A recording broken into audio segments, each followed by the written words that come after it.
All right. So what branch of service were you in? I was in the U.S. Navy for 8 years. All right. What were your dates of service? May 2007 to summer of 2015. Why did you pick the service branch you joined? I wanted to be a diver, a Navy diver. So I had an opportunity to meet with a guy who was from Grand Island originally, and he was home on leave. He'd just gotten done with his diver training, and so I was talking to him a little bit about it, and it just sounded, really cool. So I thought it was something I'd want to do and give that a shot, and I wanted to at least attempt that training, and see if I could do it. So All right. How old were you? 18. Do you recall your first days in service? Yeah, boot camp. I think I remember being away from. That was the first time I'd been away from home for a long time. So I think that was probably the most memorable thing. But there was a lot going on at the time, so I was busy. Just had a lot of other things on my mind, so I was kind of distracted. But yeah, I definitely remember it. Um, Tell me about your boot camp or training experiences. Boot camp was 2 months long. It was in Great Lakes, Illinois. I think 2 or 2.5 months long, and it was just kind of really basic. Just learning about the Navy, learning all the rules, learning how they want you to, I guess act as a sailor. So that was kind of boot camp. It wasn't really very exciting.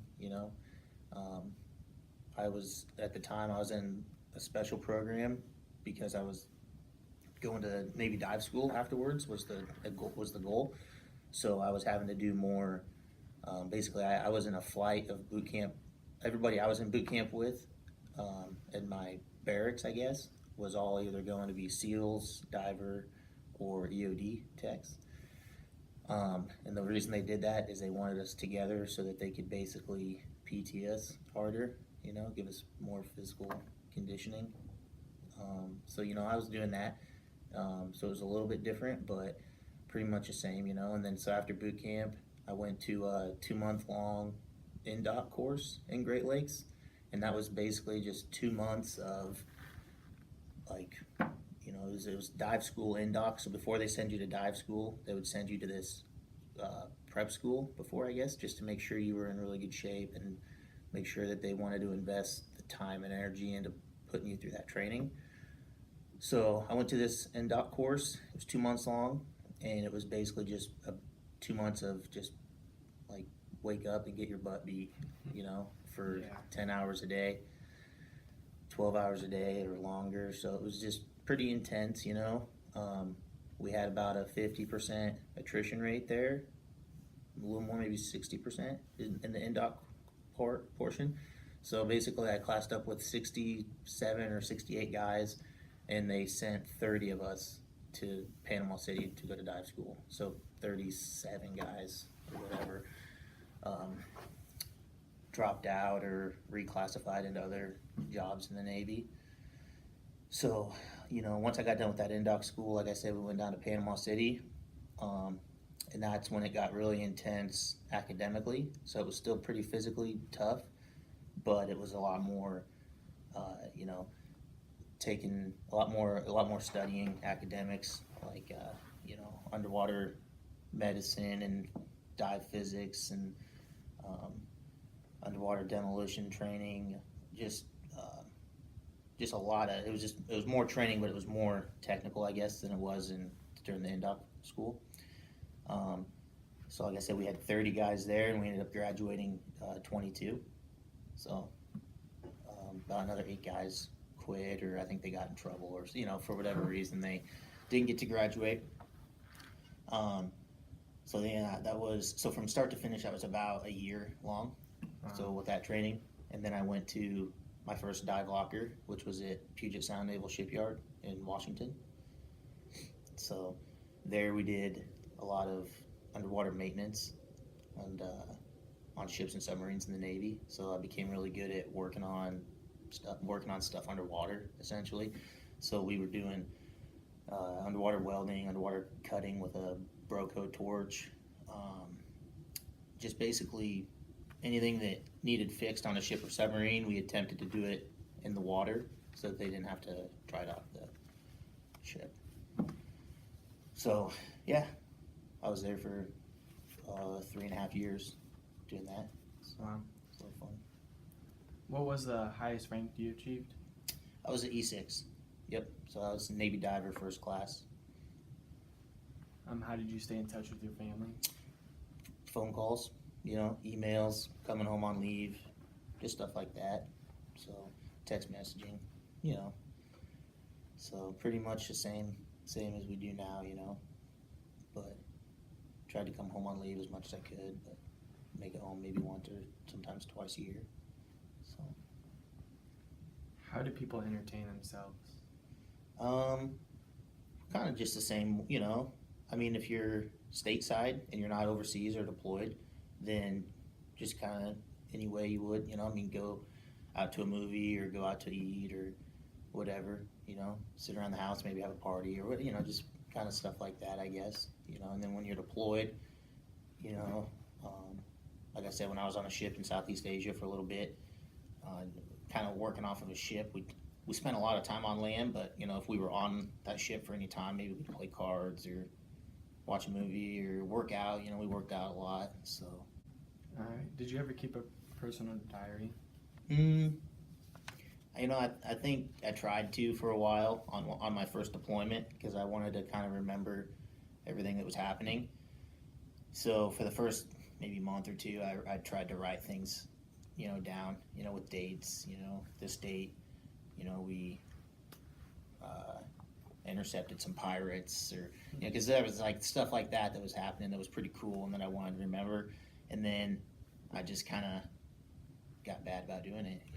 Like doing your homework. Sometimes you do a good job doing it, sometimes you don't. So I didn't do a very good job with it, but I tried to.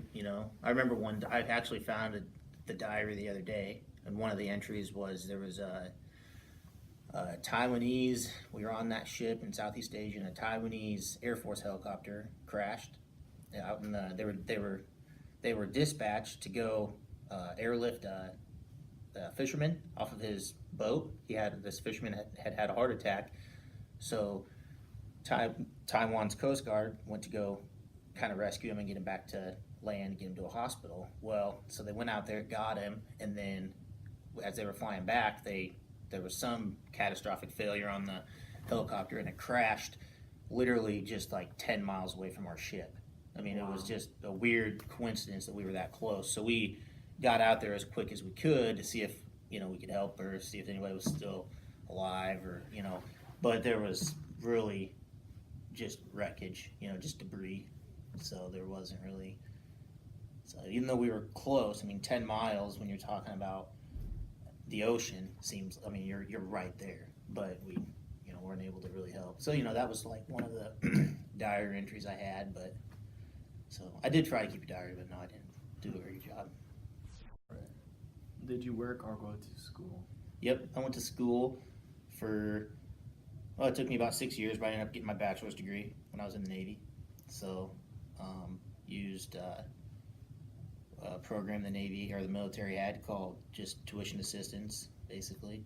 So if you're active duty and you're going to school, part-time or full-time, they'll pay for 100% of it.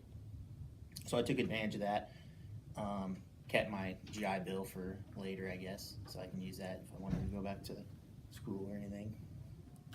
What did you go on to do as a career after the war? I work for Central Valley Ag now. So I work in agriculture. I'm an agronomist, and I manage the agronomy center north of Marquette, Nebraska. So came back home. Do you want to talk about more where you went in the Middle East? Yep. So like I said, when I initially deployed out there, we flew into Bahrain, and then from Bahrain, we were doing what they called anti-terrorism force protection dive missions. So we would take a small team and fly into basically what was the Navy's, they called it the Fifth Fleet. So the Fifth Fleet's area of responsibility was the Middle East essentially.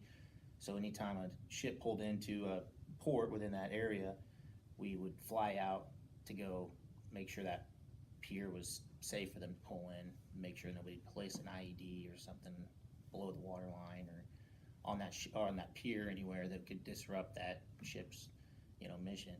So, like I said, so from Bahrain, I went to, and I don't think it was in this order, but Kuwait, Iraq, Jordan, Lebanon,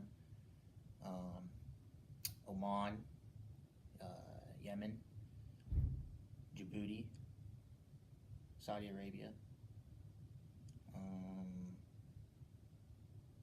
Yeah, I think that's about it. So there might be one I'm leaving out. So, and then in Kuwait we did a ATFP dive, which is that anti-terrorism force protection. But then we also did we were demo qualified, so we were actually blowing up arms and armament from the Iraq War.